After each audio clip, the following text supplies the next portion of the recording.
insurrection ont fait au moins 22 morts à Lomé. Les expatriés français ont été pris à partie. Les manifestants contestent le résultat de la présidentielle et parlent de fraude. Ce matin, nous avons reçu des images qui montrent qu'une grande confusion a entouré le déroulement du scrutin. David Arnold. Ce qui se passe en Côte d'Ivoire, c'est les résultats de la politique africaine de Chirac. S'il ne veut pas la même chose au Togo, qu'il cesse de soutenir et entretenir le régime de Yadema et de son enfant. Sinon, nous allons nous en prendre partout où ils sont. Je pense que la base de tout dans notre pays pour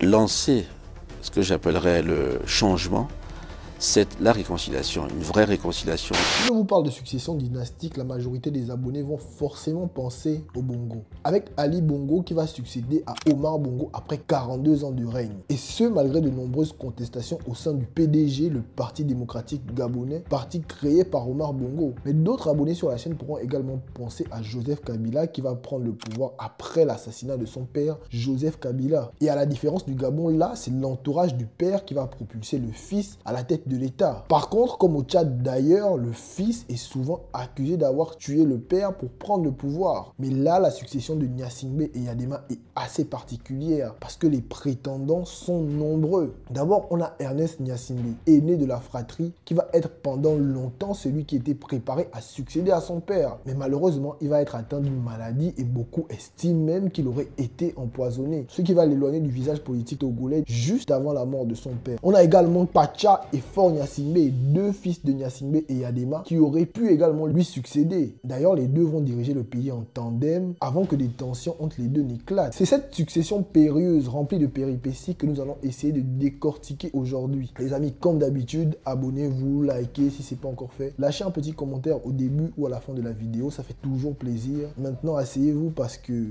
Biaziassoum.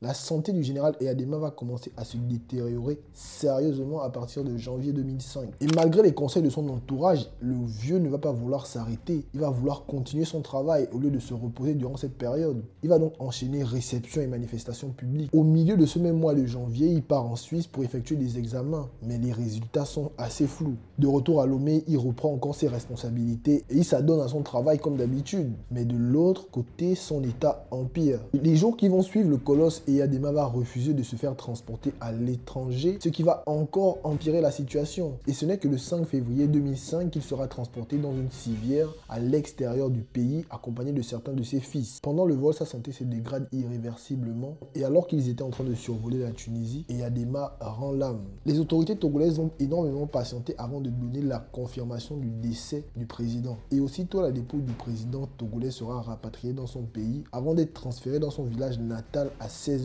À 19h30, le Premier ministre annonce à la population togolaise la mort du géant Eyadema. Alors que le pays est donc plongé dans le deuil, les frontières sont fermées et la nation togolaise va donc rentrer dans une période de grandes incertitudes. Après la mort du général Eyadema, le Togo va être plongé dans une forme de guerre constitutionnelle. En effet, selon la constitution togolaise, celui qui doit prendre le pouvoir à la mort du président, c'est le président de l'Assemblée nationale. Et ce dernier doit garder le pouvoir pendant 60 jours avant la tenue de prochaines élections. Mais sauf qu'au moment où Eyadema décède, le président de l'Assemblée nationale est éloigné du pays. Et les forces armées togolaises donnent le pouvoir à Fort Gnassingbé, le fils de Eyadema. Et la raison principale pour eux, c'est que le président de l'Assemblée nationale est hors du pays et ils veulent donc éviter un vide constitutionnel. Et surtout, ils veulent stabiliser le pays durant cette période délicate. Mais sauf qu'à cette époque, le président de l'Assemblée nationale, il a voulu rentrer. Mais selon certaines sources, il aurait été maintenu de force à l'extérieur du pays par ces mêmes militaires qui ont pris le pouvoir et remis au fils du défunt président. Et ce n'est pas tout. Le RPT, le parti de Gnassingbé et Eyadema, est majoritaire à l'Assemblée nationale. Et ils vont se précipiter pour modifier la constitution afin que Fort Gnassingbé, le fils fils de Eyadema, reste au pouvoir jusqu'à la fin du mandat de son père. Pour l'opposition togolaise, c'est inadmissible. Pour eux, on est en train de faire une succession dynastique sans démocratie. Pour cette opposition, comme pour la communauté internationale, c'est un coup d'État constitutionnel. Et là, de nombreux organismes vont se mettre à mettre la pression au régime de Faure Gnassingbé pour revenir à l'ordre constitutionnel et remettre le président de l'Assemblée nationale au pouvoir. La CEDEAO, l'Union africaine, l'OIF, l'Union internationale de la francophonie vont condamner le coup d'État constitutionnel au Togo. Et même des grands pays comme la France ou les États-Unis vont condamner ce coup de force. Des sanctions diplomatiques comme économiques vont commencer à pleuvoir sur le Togo. Et il y a un homme qui va particulièrement se démarquer par ces menaces, c'est le président du Nigeria. Olusegun Obasanjo, alors président du Nigeria et en même temps président de l'Union africaine, va clairement menacer le Togo d'une potentielle intervention militaire s'il ne revenait pas à l'ordre constitutionnel. L'opposition de son côté essaie d'organiser des manifestations qui seront durement réprimées par le régime en place. Après toutes ces pressions, le 25 février 2005, Faure Gnassingbé décide alors de revenir à l'ordre constitutionnel et démissionne de son poste de président qu'il a occupé juste pendant quelques semaines. L'Assemblée nationale va donc se réunir en congrès extraordinaire et va donc élire Eli Abbas Bonfo à la tête de l'État par intérim. Eli Abbas Bonfo était alors vice-président de l'Assemblée nationale. Il va donc prendre le pouvoir par intérim avant les prochaines élections. Mais dans le même temps, Faure Gnassingbé annonce également qu'il sera candidat à la succession de son père. Les élections présidentielles sont donc prévues alors dans les 60 prochains jours. La dynastie Eyadema s'est bâtie un nom au Togo grâce au régime autoritaire de Gnassingbé Eyadema, le père qui a pris le pouvoir en 1967. Après la mort d'Eyadema, il va donc laisser une succession assez complexe, marquée par les rivalités entre ses nombreux enfants. Et si Eyadema a eu près d'une centaine d'enfants, seuls quelques-uns d'entre eux pourront prétendre à lui succéder. Mais bon, on ne va pas s'atteler sur tout le monde, on va étudier le cas de 3 de ses fils en particulier. Le premier prétendant à la succession d'Eyadema, c'est Ernest Gnassingbé. Ernest Gnassingbé, c'est l'aîné de la fratrie, il est militaire de carrière et surtout il était commandant du redoutable régiment de parachutistes basé à Kara. Durant les grandes années de son père, il jouissait alors d'une grande puissance et il était réputé être brutal. Fidèle lieutenant de son père durant les années 90, Ernest Gnassingbé a dirigé les plus grandes répressions de cette période. Pour ceux qui ont regardé la vidéo sur la dictature d'Eyadema, vous avez certainement vu que durant la période 90-93, c'était une période assez agitée et celui qui a calmé cette période en réprimant les manifestations, c'était en grande partie Ernest. D'ailleurs, une enquête a même démontré que c'était lui qui était à la baguette lors d'un attentat contre Gilles Chris Olympio. On en a parlé sur la dernière vidéo, l'attentat contre Gilles Chris Olympio, alors qu'il se rendait à un meeting. Ernest a quasiment verrouillé le pouvoir pour son père dans le nord du pays. C'était un endroit où l'opposition ne pouvait pas exister et ça, c'était grâce à lui. Mais hélas, Ernest était brutal, vraiment très brutal. Et son caractère assez impulsif et ses méthodes violentes vont commencer à inquiéter sa famille et les membres de son entourage. Et en 2003, 2 ans avant la mort de son père, il va être victime d'une mystérieuse maladie. Et à cause de cette maladie, il sera éloigné du pouvoir. Et pour beaucoup, il aurait été empoisonné par les services de renseignement français. Et à cause de cette maladie qu'il a eue, il sera naturellement écarté de la succession. Alors que durant le vivant de son père, c'était celui que tout le monde voyait prendre la place d'Eyadema après sa mort. Le deuxième, c'est Kpacha Gnassingbé. Né en 1968, il incarnait une des figures centrales de la succession d'Eyadema. Il est un peu moins technocrate que son frère Faure, c'est vrai, mais il a été plus dans le monde des affaires, où il a pu diriger la société Sazov, principale rente financière du régime. Souvent proche des militaires, il jouissait d'une grande popularité auprès de tous les militaires quasiment du pays. Après l'élection de Faure Gnassingbé à la tête de l'État, oui, vu que Faure Gnassingbé sera élu après les 60 jours d'intérim, et Faure va faire énormément confiance à Kpacha et il sera nommé super ministre de la Défense. D'ailleurs, il sera un élément central de la conservation du pouvoir de Faure parce que c'est quasiment lui qui va réprimer quasiment toutes les manifestations après l'annonce des résultats. Ne vous inquiétez pas, on en viendra. Mais bon, généralement, vous savez que fratrie et pouvoir, c'est pas des trucs qui marchent forcément pendant longtemps parce qu'à partir de 2007, la relation entre Faure et Kpacha va commencer à se détériorer. Et en 2009, c'est Faure lui-même qui va annoncer à la télé qu'il a déjoué une tentative de coup d'État et l'auteur était Kpacha. Kpacha sera donc arrêté pour une supposée tentative de coup d'État et condamné à 20 ans de prison. Cet épisode va clairement fracturer le clan Gnassingbé. Et enfin, on a Faure Gnassingbé né en 1966. En fait, Faure, il s'est imposé comme le successeur naturel. Pourquoi? Parce que sur le plan ethnique, il est assez gâté. Parce que sa maman est plutôt originaire de la région des Plateaux dans le sud et son papa était Kabyé, c'est-à-dire originaire du nord du pays. Il fait partie des enfants de Gnassingbé Eyadema les plus diplômés. Il a fait l'université de Paris-Dauphine et il est également diplômé de l'université de George Washington. Faure rejoint le cercle politique togolais en 1999, ce qui est assez tard parce qu'il prend le pouvoir 6 ans plus tôt. Et en 1999, il est élu député. Plus 4 ans plus tard, en 2003, l'année où son frère tombe malade, il est propulsé en tant que ministre des Mines. Considéré comme plus technocrate que la plupart de ses frères, il est apprécié de la classe politique française. Et ça, c'est pas anodin. Et à la mort de son père, il sera désigné par les hauts gradés de l'armée. Je vous rappelle que même Ali Bongo, à l'époque, n'avait pas été incontestable du côté de son père. C'est-à-dire que ce soit dans le PDG, que ce soit au sein de l'armée, il y avait une certaine forme d'hésitation. Mais Faure Gnassingbé, il faut reconnaître que l'armée qui était fidèle à son père l'a quand même propulsé. C'est pour vous dire que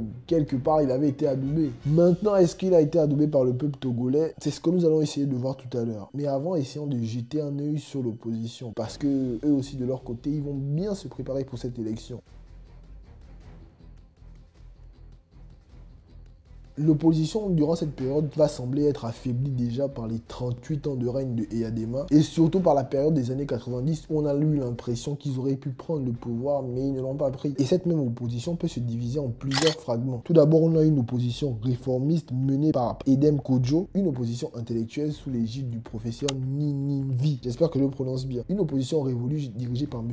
Agboyibo et une opposition radicale dirigée par Gilles Chris Olympio. Tous ces partis de l'opposition, bien que unis pour dénoncer le régime de Gnassingbé et Eyadema, ont toujours eu du mal à s'unir pour aller à une élection. Mais à la mort d'Eyadema, ces groupes d'opposition vont s'unir afin d'aller à l'élection, sauf le parti de Edem Kodjo. Et c'est donc ensemble qu'ils vont demander par exemple à Faure Gnassingbé de démissionner du pouvoir quand il va le prendre avec l'aide des militaires. Mais cette coalition va également avoir du mal à trouver un candidat pour aller à l'élection. En vrai, il y a tellement de leaders charismatiques au sein des différents partis d'opposition que pour trouver une seule personne, c'est compliqué. Déjà, vous avez quelqu'un comme Gilles Chris Olympio qui prend énormément de place. À côté de lui, vous avez M. Agboyibo qui est également un cadre de la politique togolaise. Mais finalement, à la surprise générale, le 14 mars 2005, la coalition va désigner M. Akitani Bob comme candidat consensuel. M. Akitani Bob, il est vice-président de l'UFC, l'Union des Forces du Changement, le parti de Gilles Chris Olympio. Pour beaucoup de personnes, il a été désigné pour juste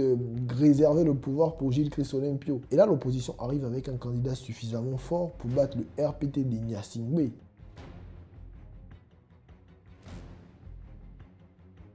Le scrutin présidentiel de 2005 au Togo se tient dans une tension extrême. La campagne électorale, il faut le dire, est chaotique. Le régime en place essaie de procéder à certaines formes d'intimidation, notamment envers les médias et envers les partis d'opposition. Et les manifestations populaires sont souvent durement réprimées. Prenez l'exemple, le quartier Bay à Lomé est carrément le théâtre de plusieurs violences. Pourtant, le jour du vote, de nombreux Togolais vont se déplacer pour aller voter. C'était quasiment du jamais vu dans l'histoire du pays. Et à cette époque, Bob Akitani est vu comme le candidat susceptible d'éliminer et de battre le RPT. Malgré l'engouement autour de Bob Akitani et de l'opposition à l'annonce des résultats, c'est Faure Gnassingbé qui est déclaré vainqueur. La communication avec l'extérieur est coupée et la population togolaise crie à la fraude. Ils vont donc descendre dans les rues pour manifester et la répression va s'abattre avec une brutalité inouïe. Les forces de l'ordre vont juste à traquer les opposants. Selon la Ligue togolaise, près de 811 personnes vont trouver la mort dans ces manifestations. Et selon l'ONU, c'est 500 Togolais qui seront tués. Et des dizaines de milliers de Togolais vont même fuir dans les pays voisins, notamment le Bénin et le Ghana. La communauté internationale, largement influencée par la France, va réagir de manière molle. La CEDEAO, qui a déployé près de 150 observateurs, va dire que le scrutin a été globalement correct. D'ailleurs, Jacques Chirac, le président de la France à l'époque, va féliciter Faure Gnassingbé après l'annonce des résultats. Michel Barnier, ministre des Affaires étrangères en France, va aller un peu plus loin parce qu'il va dire que les manifestations au Togo et les morts sont des petits incidents isolés. Et ces déclarations vont clairement provoquer l'indignation auprès des organismes des droits de l'homme. De nombreuses associations françaises comme Survie vont essayer de dénoncer les violences qui ont lieu au Togo, mais rien ne sera fait. Bien entendu, on ne va pas trop donner certains détails parce que vous savez, Faure Gnassingbé est toujours au pouvoir, mais les mois qui vont suivre, il va consolider son régime et il va clairement renforcer le partenariat avec la France. Et d'ailleurs, pour ceux qui ne le savent pas, je pense que c'est en 2011, Gilles Chris Olympio et Faure Gnassingbé vont clairement se rapprocher. Ce malgré malgré les nombreuses échauffourées qu'il y a eu en 2005, les nombreux morts qu'il y a eu, comme quoi la politique a ses raisons que la raison ignore. Voilà, j'ai fini 2 vidéos sur le Togo en une semaine. Dites-moi ce que vous en pensez. Et les Togolais, j'ai une petite question pour vous. Pensez-vous, parce que j'ai lu ça je pense dans un livre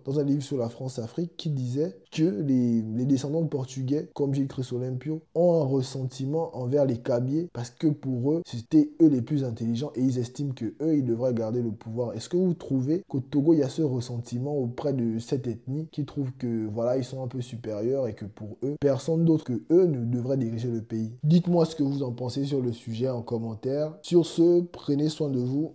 Au revoir.